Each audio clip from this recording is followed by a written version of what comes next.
Mes pères, mesdames et messieurs, adhérents pour certains, non-adhérents pour d'autres, à notre association, fidèles de l'Église catholique pour l'immense majorité, je présume, je vous souhaite, au nom de l'association La Voce, la bienvenue pour ce jubilé, c'est-à-dire ces 50 ans que nous célébrons de vie de notre association depuis 1964.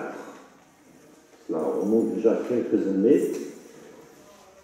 Nous aurons, comme vous l'avez vu dans le programme, je ne sais pas si tout le monde en a eu connaissance, je pense que c'est le cas. Je vais me permettre juste de vous demander de lever la main si vous n'avez pas vu le texte, si vous n'avez pas la grille du programme.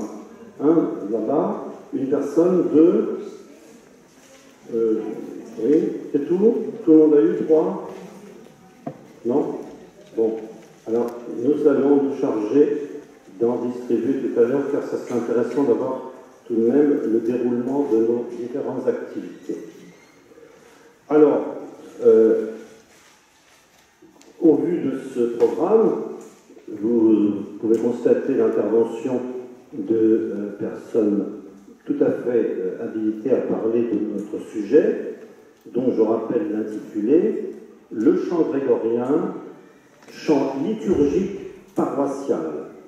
C'était important pour nous de bien montrer que ce chant liturgique, avec toute la dette immense que nous avons à l'égard de nos chers moines, dont certains sont ici présents, l'association La Voce est une association de laïcs, et nous avons toujours essayé, depuis sa création, que ce chant grégorien, cette prière chantée de l'Église, fut présente dans les paroisses, et bien sûr, avec la collaboration étroite, les lecteurs de la revue le savent bien, de nos chers moines, notamment bénédictins, enfin on va dire principalement bénédictins, et nous essayons également de nous étendre à d'autres congrégations de temps en temps. Parfois ce sont les pères de Chénéré ou de la Grâce qui interviennent également, qui ne sont pas bénédictins.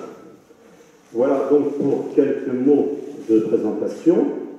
Dans quelques instants, vous aurez la conférence de notre ami Gabriel Steinschulte, qui nous vient directement de Cologne, et qui va vous présenter ce chant grégorien de façon plus universelle, comme ce chant aurait dû toujours être.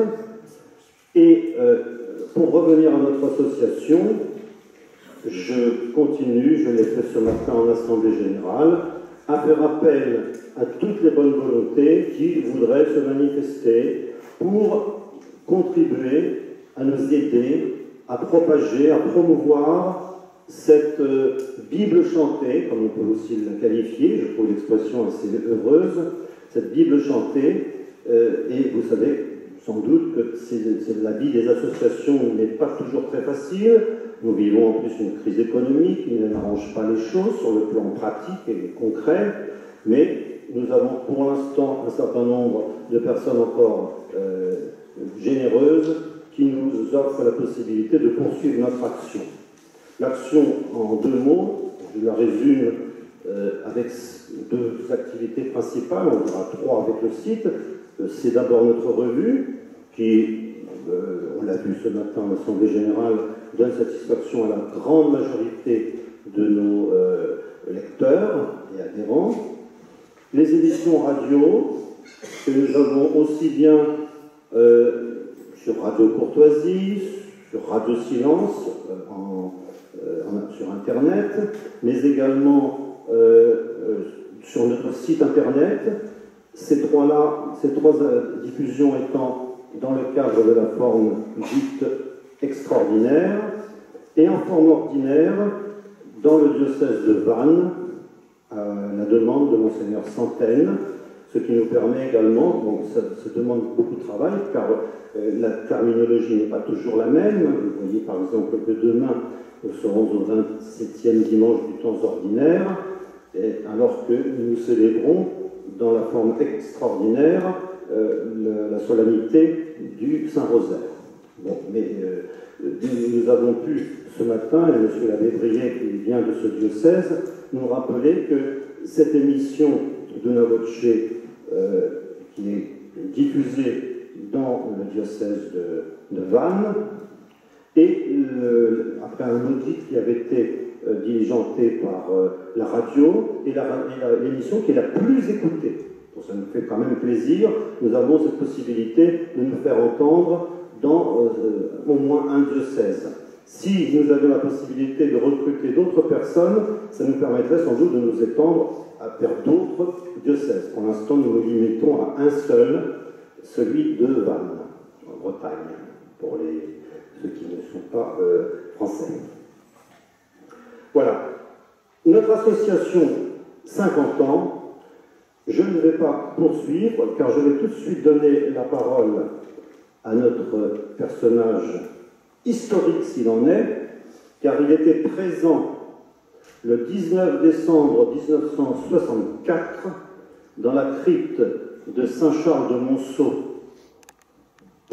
J'allais dire pas très loin d'ici, ici c'est pas exactement à côté d'ici, mais en tout cas c'est à Paris, c'est dans le 17e arrondissement, crypte de Saint-Charles de Monceau, qui voyait la création de l'association Dona Voce, qui ne s'appelait pas encore France, mais qui a été véritablement la première à manifester de façon aussi éclatante son désir de voir certaines dérives du Concile qui n'avait pas encore terminé ses travaux, rappelons-le, quand même très important à souligner. J'ai nommé Jacques Dossi.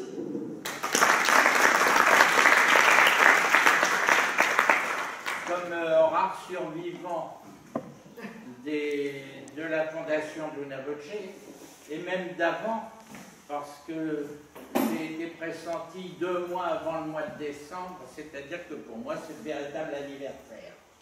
Bon, j'avais reçu un coup de téléphone de Simone Vallon, musicologue, conservateur de musicologie à la Bibliothèque nationale, que je connaissais bien, et qui me dit, vous savez, Georges Cerbelot-Salagnac réagit parce que le latin disparaît de nos églises, le chant grégorien aussi. Est-ce que vous accepteriez de faire partie d'une association? Ben, j'ai dit oui, mais vous savez, en tant que journaliste, je travaille le soir et la nuit, je ne peux pas aller aux réunions, je ne peux pas aller aux répétitions, mais je ne demande qu'à vous rendre service. Si vous voulez que je fasse des enveloppes, je suis là. Bon. Et puis, pour finir, j'étais embrigadé. Quand on met le petit doigt dans un engrenage, on sait qu'on y passe. Et puis voilà comment je suis devenu membre de Dona Voce et comment j'étais à la première réunion à Saint-Charles-de-Monceau. Et à Saint-Charles-de-Monceau, en sortant, parce que Georges Cerbelot-Salagnac fondait l'association, et il avait un certain charme pour vous mettre devant le fait accompli. Alors, nous nous sommes retrouvés, Madame Guillemot, qui aujourd'hui me charge de vous transmettre tous ses vœux et qui prie avec nous. Madame Guillemot, qui est plus âgée que moi, qui, comment dirais-je, marche dans son appartement avec un déambulateur. Madame Guillemot, que j'ai eu au téléphone avant-hier, m'a chargé de vous dire qu'elle était avec nous. Elle est très entourée par ses enfants, ses petits-enfants et ses nombreux arrière-petits-enfants. Alors, elle s'est retrouvée secrétaire générale. Et ça a été le début, comment dirais-je, d'un travail en commun, d'un travail d'équipe, un travail très sympathique, qui a duré, je ne sais pas, 35, 40 ans à peu près, au moins 35 ans. Je me suis retrouvé trésorier, moi qui ai horreur des chiffres, mais je dois être un grand pêcheur parce qu'il fallait que j'expie. Et puis, elle qui, heureusement, avait fait dans sa jeunesse, ou peu de temps avant, parce qu'elle était jeune à l'époque, elle avait 50 ans de moins, elle avait fait une école de secrétariat, eh bien, elle s'est retrouvée secrétaire générale, et elle a été d'une grande efficacité C'est pour ça que je pense qu'il faut lui rendre hommage aujourd'hui, car si l'association s'est constituée d'une façon, comment dirais-je, à la fois organique et intelligente, c'est grâce à elle. Elle n'a jamais laissé une lettre sans réponse et nous avons été transformés très rapidement en mur de lamentation. Dieu sait si nous avons eu des lettres, alors on en a fait écho dans la revue, et puis toutes ces lettres, bien, nous avons répondu parce que déjà pas mal de catholiques commençaient à voter avec leurs pieds, c'est-à-dire qu'ils n'allaient plus à la messe. Bon, alors ça, je vous en parlerai tout à l'heure. Et donc, avec Simone Vallon, nous avons, et puis Madame Guillemot, nous étions, et ça je dois remercier la paroisse de Sainte-Jeanne de Chantal, nous avons été très bien accueillis par le prédécesseur de M. l'abbé Menton, qui est aujourd'hui le curé de cette paroisse. Nous avons été dans un autre local que celui-ci. Je me souviens, c'était une maison qui dépendait de la paroisse, mais je serais absolument incapable de dire où. Et alors, nous nous sommes retrouvés à peut-être 30, 40 personnes, et il y a là un ménage qui est arrivé. C'était le docteur Éric de Saventel et sa femme Elisabeth, qui nous venaient de Londres à l'époque, qui se sont installés ensuite à Paris, avant d'aller habiter la Suisse. Le docteur de Saventem et sa femme ont été, enfin, le docteur de Saventem a été, il était allemand d'origine, sa femme aussi, elle était née comtesse Plettenberg, et dans ce ménage qui venait pour sa part à lui du protestantisme, nous avons été, comment dirais-je, à la fois édifiés, et nous avons trouvé là un guide juridique et un guide spirituel. Et peu de temps après, nous avons eu une réunion à Rome, à laquelle je suis allé avec Simone Vallon, et cette réunion, ça a été le fondement de la fédération. Il y assistait, ça se passait au séminaire français de Rome. Je ne sais pas comment on avait d'ailleurs pu accéder à ces lieux. Je ne sais pas s'il n'y avait pas déjà un début de crise dans la maison, mais enfin, nous nous sommes retrouvés là. Il y avait donc Éric de Saventem et sa femme, Simone, moi, Albertins, qui était le titulaire des grandes orgues catholiques et les meilleurs, je crois, de Berlin, de la Matthias-Kirche, et il y avait aussi un professeur de Bologne, qui devait être un professeur du conservatoire de Bologne, et qui avait dû nous être envoyé par une personne que nous avons bien connue après, et cette personne, c'était Cristina Campo, qui était une journaliste romaine. C'était une personne qui avait énormément d'initiatives, qui était j'allais dire, une personne sensationnelle et dans un petit corps fragile qui, de temps en temps, l'a condamnée à rester pendant des semaines cloîtrée chez elle. Elle avait une insuffisance cardiaque, mais elle a été écrivain, elle a fait beaucoup de correspondances, et quand elle tenait le coup, eh bien, elle allait au Vatican et elle secouait les cardinaux.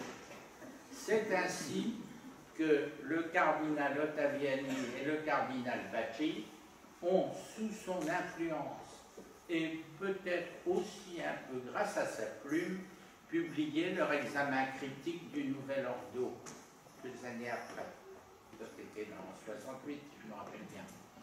Et alors, nous avons eu comme cela la chance de pouvoir, à Rome, commencer à fédérer notre association avec l'association naissante d'Allemagne, avec celle d'Angleterre, qui n'a pas tardé à nous rejoindre. Et puis, l'Europe, si vous voulez, a été comme souvent le noyau des meilleures choses et des pires, mais là, c'était du côté du meilleur. Rendons grâce à Dieu. Je dis toujours que par una voce, je peux le résumer en 4 mots: l'amour de l'Église et de son patrimoine, la reconnaissance et l'amitié. Voilà les 7, comment dirais-je, les débuts qui ont été ce qu'ils ont été. Je me souviens qu'à Rome, je ne sais plus comment ça s'est passé, mais le soir de cette première réunion, ou le lendemain soir, nous nous sommes trouvés, Simone Vallon et moi, avec l'ami de Bologne, nous nous sommes retrouvés chez le cardinal Casaroli, futur secrétaire d'État au Vatican. Moi-même, le lendemain matin, je suis allé sonner chez le cardinal Larraona, qui était préfet de je ne sais plus quelle congrégation, je ne sais plus si c'est le culte divin, ou le clergé, ou quelque chose comme ça. J'ai été gentiment reçu. Il a été au courant de nos préoccupations et de nos soucis. Donc nous nous sommes comme ça bien inscrits à Rome en même temps. Alors je reviens en France parce qu'il faut aussi rendre hommage aux Français qui ont lancé l'association. L'association, je fais un petit peu l'historien en bref, est née donc de l'ouvrage fait par Madame Serbelot-Salagnac, qui avait gardé son nom de jeune fille et qui signait ses ouvrages, Bernadette Lécureux. Son ouvrage, c'était le latin, langue de l'Église, qui est sorti au moment où on commençait à perdre le latin dans l'Église. Donc son mari a essayé, non pas de rattraper sa femme, mais de rattraper le bouquin et de rattraper le latin. Et puis, nous avons eu un prêtre assez extraordinaire qui s'était attaché à una voce, c'était l'abbé Caillon. L'abbé Caillon était un prêtre du diocèse de C et il était natif de Camembert, ce dont il était fort fier. Et l'abbé Caillon était un prêtre un petit peu, je ne dirais pas gyrovague, ce n'est pas ça, mais c'était un très saint prêtre qui voyageait beaucoup. Il avait un côté un peu angélique. Il sortait d'une église, comme ça lui est arrivé une fois à la sortie de la Madeleine, et il a rentré une dame, il lui a dit « Madame, il faut que je rentre en Normandie ». Elle lui a dit « Ben j'y vais, je vous emmène ». Et alors, il faisait de l'autostop comme ça. Il n'avait pas déjeuné. Mais il rencontrait quelqu'un dans les rues de Rome ou d'ailleurs qui l'invitait à déjeuner. Et puis, l'abbé Caillon était je vous dis, il y avait un côté angélique chez lui. Et l'abbé Caillon était allé faire un tour en Norvège. Je me demande pourquoi.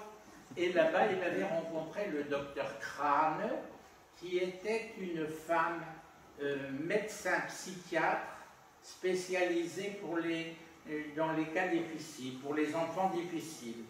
Et le docteur Krane, qui était catholique, avec quelques catholiques, s'était un peu rebellé auprès des dominicains qui ont la charge des pays scandinaves, parce qu'ils commençaient à tout ficher en l'air dans nos églises. Alors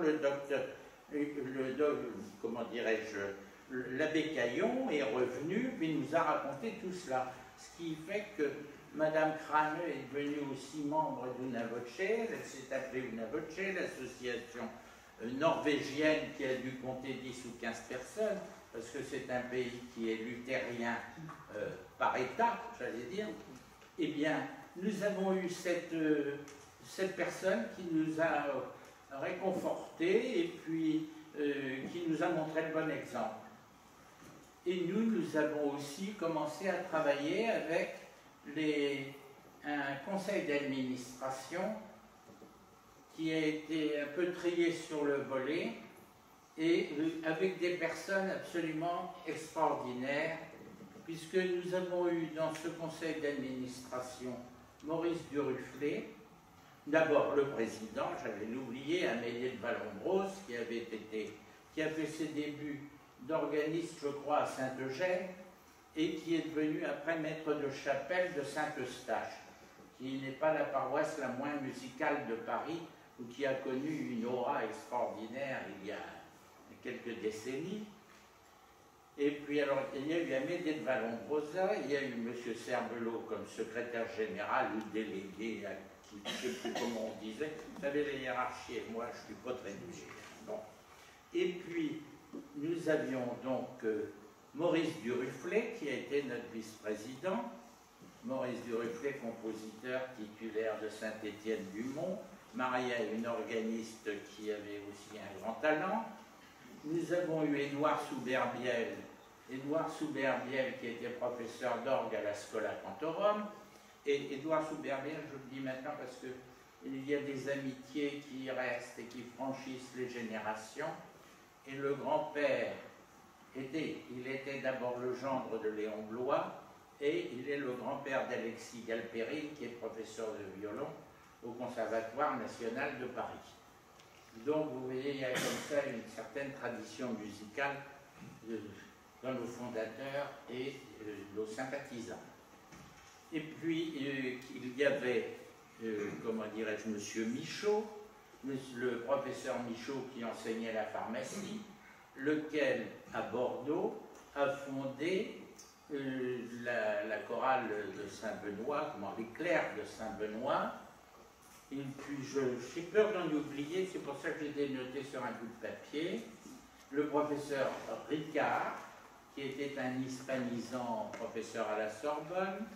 Il y avait le comte de Ribes, qui était le patron de la banque Rivaux, Jacques Chaillet, professeur à la Sorbonne et compositeur, le général de Grancey, qui était le gouverneur général, le gouverneur des Invalides, et c'était un homme d'une simplicité extraordinaire. Il m'a donné une bonne leçon un jour où je m'étais chamaillé avec Serbelot-Salagnac. Il m'avait mis comme ça la main sur le bras, il m'avait dit « Mon jeune ami, il faut apprendre à passer ensemble. » C'est une chose que je n'ai jamais oubliée. Pour la vie, ça sert. Et puis, il y avait... Après, il y avait Marie-Louise... Louise-André de Lastre, qui était écrivain. Il y avait Madeleine Roussel, dont nous avons parlé ce matin, qui était professeure de lettres à l'université de Montpellier et qui a fondé la section la plus vivante de Luna Voce dans les mois qui ont suivi notre fondation. Et puis il y avait encore à Havre, par exemple, il y a eu une section qui a été très vivante avec des amis qui étaient très actifs, plein d'initiatives. Alors, nous avons eu un premier congrès là-bas, nous avons eu un congrès à Caen, nous avons eu un tas de choses formidables. Je me souviens que le congrès de Caen a coïncidé avec des grèves absolument épouvantables, ce qui fait qu'on est arrivé, on ne savait pas si on arriverait à rentrer, il n'y avait plus une pompe à essence sur le chemin du retour. Bon, enfin voilà, vous voyez, je crois qu'il y a le professeur Yvan Gaubry qui vit toujours et qui écrit toujours, mais qui malheureusement est dans un état physique, il a énormément de mal à marcher, il ne peut même plus venir à la messe le dimanche, ce dont il est navré. Je me permets juste de dire qu'il nous a envoyé un mot très très gentil d'encouragement pour ce jubilé, mais qu'effectivement, comme le dit Jacques, il n'a pas pu se déplacer pour des raisons tout simplement physiques. Et puis il y avait François Poyet aussi, qu'on a lu ou qu'on lit toujours dans Luna Voce. Et puis Jean de Vigry qui m'a téléphoné ce matin même pour me dire tous ses regrets et tous ses vœux. Donc vous voyez, nous sommes quand même très entourés, non seulement par vous qui êtes là, mais aussi par ceux qui auraient voulu être là. Bon, j'oublie certainement quelques fidèles, mais enfin, ils me pardonneront. Et nous avions aussi un conseiller ecclésiastique qui était un personnage extraordinaire. C'était Monsieur Calle, qui était comment dirais-je, le liturgiste de Notre-Dame de Paris, qui connaissait tous les rites catholiques, qui avait dans une malle tous les costumes nécessaires. Je crois qu'on aurait pu lui faire célébrer illico une messe en sirop chaldéen. Il avait l'uniforme, il avait tout ce qu'il fallait, tous les ornements. Mais c'était aussi un personnage étonnant. Et puis, j'aurais un petit mot aussi pour des personnes qui m'ont beaucoup aidé, comme mon père. Parce que vous savez qu'autrefois, pour la trésorerie, il n'y avait pas l'informatique. Et alors, j'ai rempli pendant des années, j'ai mis des chiffres en colonne, j'ai recopié des bordereaux pour la poste et des choses comme ça. Alors, je faisais les chèques bancaires et mon père faisait les chèques postaux. Et après la mort de mon père, c'est Simone Azarabédian, qui est une de nos membres aussi, qui aujourd'hui est presque aveugle et marche difficilement, qui m'a beaucoup aidé. Alors, si je cite tous ces gens-là, c'est parce qu'ils font partie d'Una Voce. Nous sommes comme le corps mystique du Christ, composé de glorieux, de militants et de pénitents. Là, je crois que c'est un petit peu un résumé de la situation, mais il y en a d'autres que je ne voudrais pas oublier.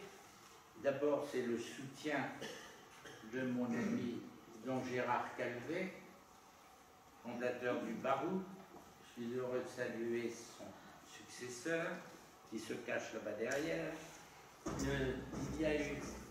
Nous avons toujours trouvé un bon accueil à Fongombo.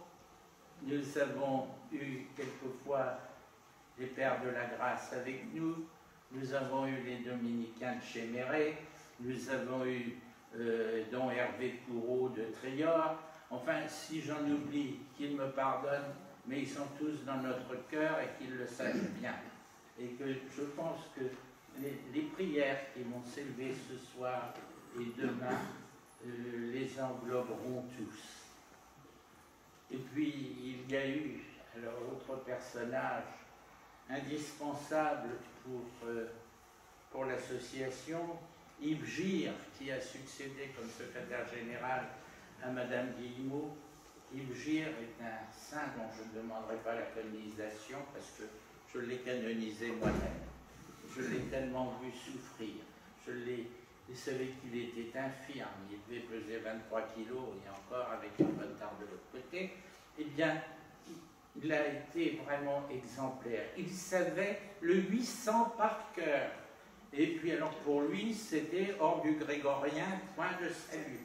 Alors nous avions eu tous les deux des discussions épiques, parce que moi je défendais, ne serait-ce que pour le taquiner, je défendais la polyphonie. Je disais les hommes ont quand même le droit de donner ce qu'ils ont tiré du grégorien et qui est beau aussi. Vous n'allez quand même pas refuser Mozart, vous n'allez pas refuser Cherubini, enfin bon. Alors nous avions, ça devait être cocasse, ça n'a pas été enregistré heureusement. Bon. Voilà, et puis alors je dois aussi parler de nos présidents qui sont venus après Henri Sauguet, qui est resté pendant plus de 20 ans notre président extraordinaire, parce qu'Henri Sauguet était un grand musicien, mais il était éclectique de nature. Il savait qu'à l'église, le grégorien était à sa place. Ça ne l'empêchait pas d'être vice-président de l'Académie du jazz. Vous comprenez, il y a des choses, il faut avoir l'esprit ouvert. Et puis il en faut pour tous les goûts. Il y a des gens qui font leur salut là où ils sont avec les moyens qu'on leur donne. Et alors il y a une chose qui m'agace, c'est quand on veut mettre tout le monde sur le même rang et en même temps. Parce que ben, le bon Dieu d'abord fait ce qu'il veut avec les âmes, et ensuite il y a des gens qui découvrent petit à petit. Il y a j'allais dire les ouvriers de la 11e heure et ceux de la première, et puis il y a ceux qui ont reçu beaucoup au départ, ceux qui ont perdu en cours de route, il y a ceux qui récupèrent tout à la fin. Bon, ça fait partie de l'Église, c'est comme ça, il faut les comprendre. Bon, alors je me presse, parce que je sens qu'il faut que je me grouille. Pardon. Alors, je vous ai parlé à peu près de tout le monde. J'arrive à la fin hein, quand même, parce que j'ai mesuré. je dois dire que j'ai gardé certains souvenirs particuliers.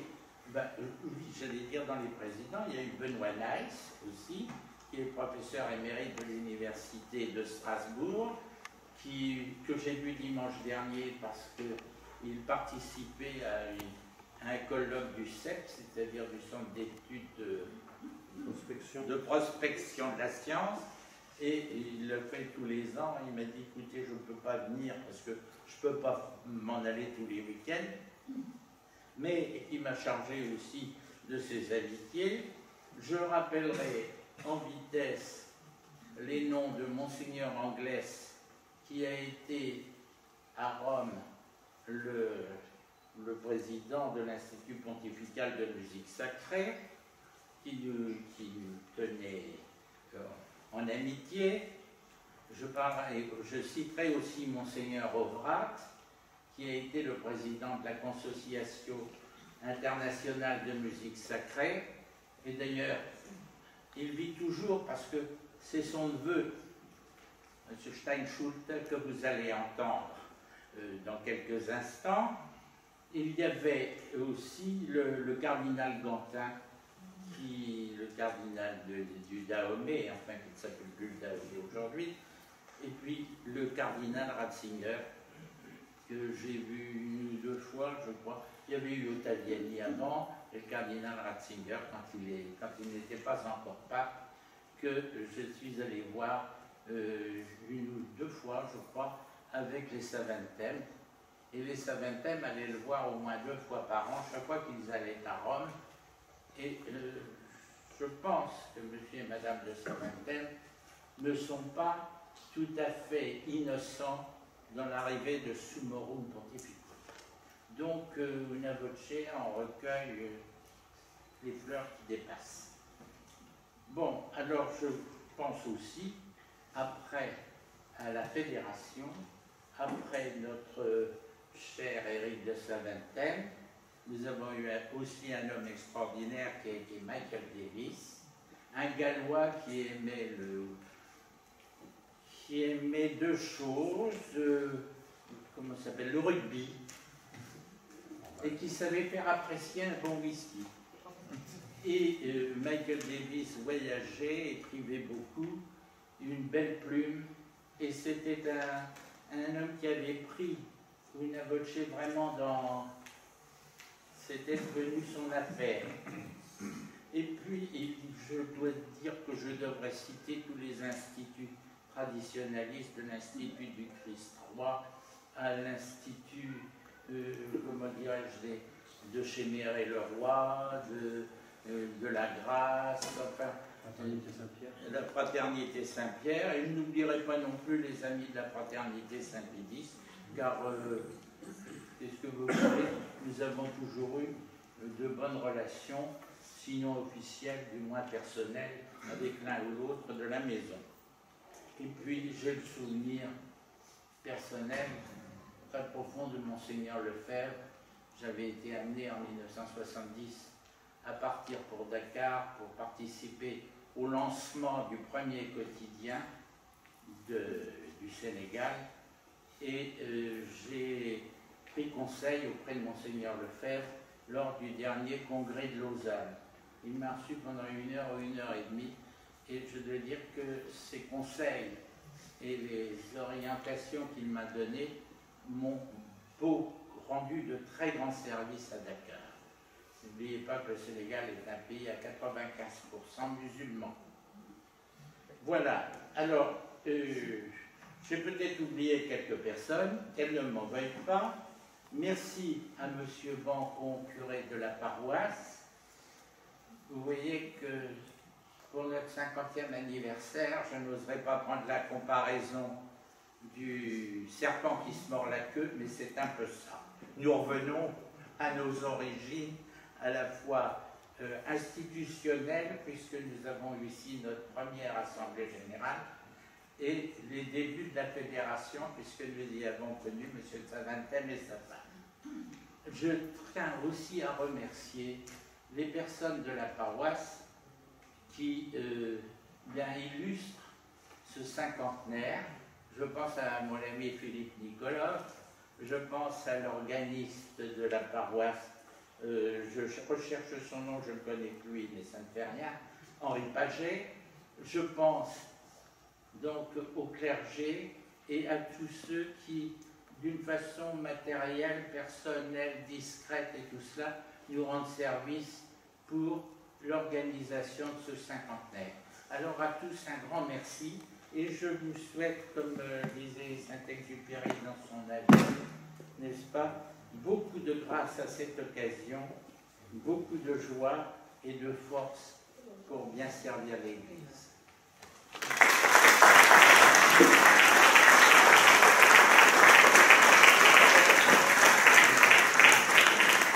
Merci, M. Dossi. Bon, je n'ai pas grand-chose à ajouter, puisqu'il a déjà énuméré un certain nombre de personnalités à qui il a adressé toutes les louanges et les remerciements.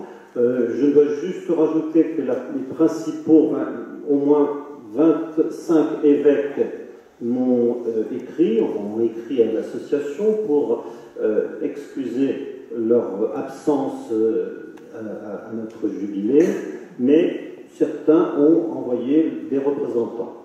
Bon, je prends notamment un évêché que je connais bien, qui est celui de La Rochelle-Sainte, et le Père Vaillant est ici présent, envoyé par Monseigneur Housset, évêque de La Rochelle. Je ne sais pas s'il y a d'autres représentants, enfin, certains de toute façon. Vous avez également vu dans notre revue l'intervention au moins écrite de certains évêques, non des moindres, puisque s'il y avait les cardinaux 23 et Barbarin, qui ont été tout à fait évidents dans la cause que nous avons choisie. Il y a également Monseigneur Ray, et j'en passe. Bon, pour le comité d'honneur également, dans sa grande majorité, ce sont des personnes âgées, n'ont pas pu se déplacer. Je pense notamment à notre ami l'écrivain Jean Raspail, qui est actuellement hospitalisé, mais qui se serait déplacé bien volontiers. Il y a également le compositeur, M. Boisgalet, qui serait également venu. M. Charpentier, également, grand musicologue, qui n'a pas pu se déplacer, également pour des raisons de santé. On a reçu vraiment beaucoup de réactions, notamment même de choristes qui auraient voulu venir, mais qui n'ont pas pu, pour également des raisons souvent, alors là ce n'était pas souvent de santé, mais il y avait des offices, des mariages, etc. Ça tombait très mal. Bon, je vois qu'il y a tout de même un certain nombre d'entre vous présents, et demain nous serons encore plus nombreux, et je vous en remercie. Pour le principe que nous avons adopté de nos conférences, nous avons choisi d'illustrer ou d'émailler, on va dire, les conférences par des interventions chorales, de façon à ce que ce soit à la fois plus vivant, et comme les conférenciers étaient au courant de cela, les choristes ou le chef de chœur a eu connaissance de l'intervention, du moment où il devrait intervenir, et le conférencier lui-même a choisi le moment, a choisi à la fois la pièce grégorienne et le moment précis où les choristes devaient intervenir. Bon, vous verrez, c'est une petite innovation que nous avons lancée. Vous nous direz ensuite, à la fin du congrès demain, ce que vous en pensez.